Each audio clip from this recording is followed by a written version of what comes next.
because my uncle was a drum major at the time, and I remember vividly as the crowd would chant out, FAMU, FAMU, all right, all right, all right. I remember vividly as the crowd would do the wave and look as one in unison.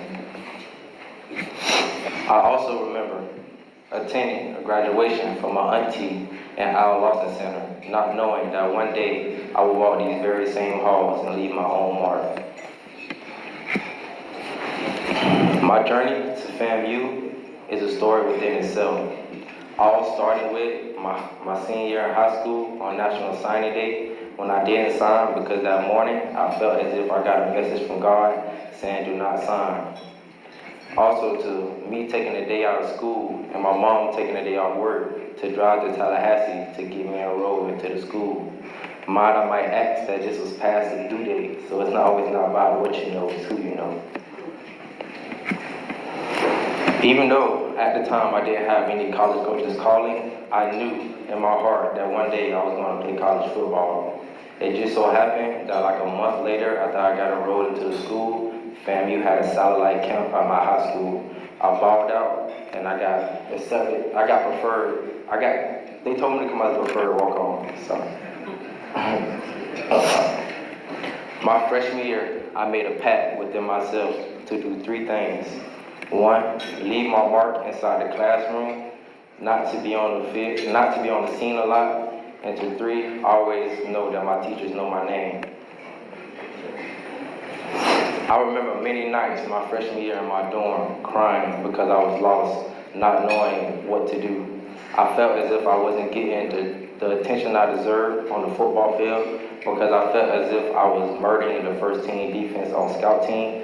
And when we did scout team kickoff, the guys couldn't block me.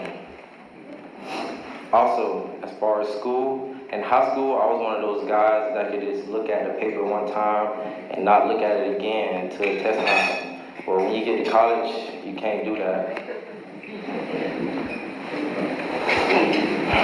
To my beautiful academic advisor, who I used to bring a Chick-fil-A cookie to every Friday, after every set Friday, we gained a great relationship that continues on today. I even got convinced to do a pageant my freshman year. After my freshman year, I left with a 3.2 GPA. I made the dean's list and all MEAC academic team. All while I had a baby girl on the way. After my freshman year off campus, I moved off campus. I ain't gonna lie, I began to smell myself a little bit. It was times where I thought I wasn't even in school.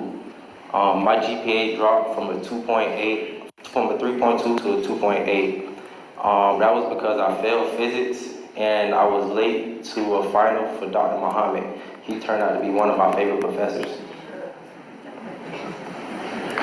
On the football field, well, my freshman year, I got in one time on kickoff return and fumbled, so that kind of blew my red shirt year. So now going into my sophomore year, I was more of a package guy. They put me in on packages and I played on all special teams. But we was playing Norfolk State, I fumbled again, they scooped and scored it, and well, you guessed it, I never seen the offense again. That's when life started to take a toll on me. I was off campus, I was paying rent, I had a child at the time, school, and everything was a lot for me. There was many times that I wanted to give up. There was many times I just wanted to quit, but I stuck with it and I showed up every day. But fast forward to my junior year, that was Coach Simmons came and things started to seem like a breath of fresh air.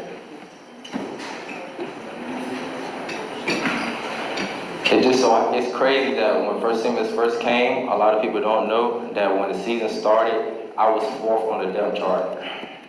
Right, fourth on the depth chart, behind guys like Devin Bowers, Ricky Henryllis, and Deshaun Smith. As the season went on, I became a starter, and me and Deshaun Smith became like a 1-2 punch. After that year came along, I didn't have a great year personally, but as a team, We had a terrific year.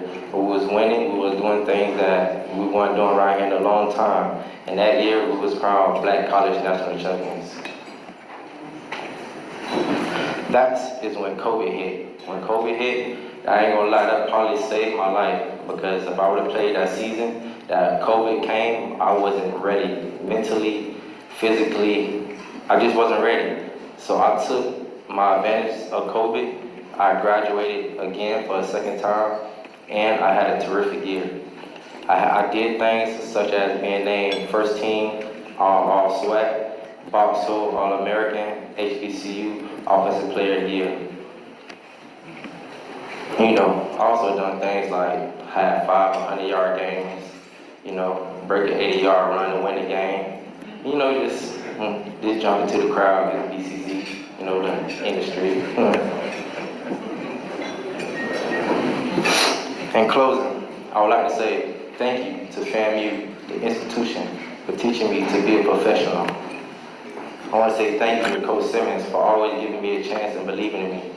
I want to say thank you to my mom and dad for always having my back and being my support system. And I can't forget my fans. Oh my gosh, the fans. I love when he says, "Can the bishop get an amen?" And I can hear it. The crowd really does say amen. To the little kids' life I impacted. I didn't know I was such an impact to kids' life. I just want to say thank you to them, because they inspired me to keep being an inspiration to them. To my Rattler brothers on the field, it's been one heck of a ride, and I want to say thank you and appreciate you for accepting me as one. To every employee that I ever came across at FAMU, I want to say thank you, and to developing me into the man I am today. But the one thing FAMU has taught me is that if you want something done right, you have to get up off your behind and go follow up on it and go do it yourself. Because financial aid, oh my gosh. That's a story right there. But also, FAMU has taught me humility. FAMU has taught me not to look at anyone in the naked eye and judge them. FAMU has taught me there is strength in my color. FAMU has taught me that I can party like a rock star at night.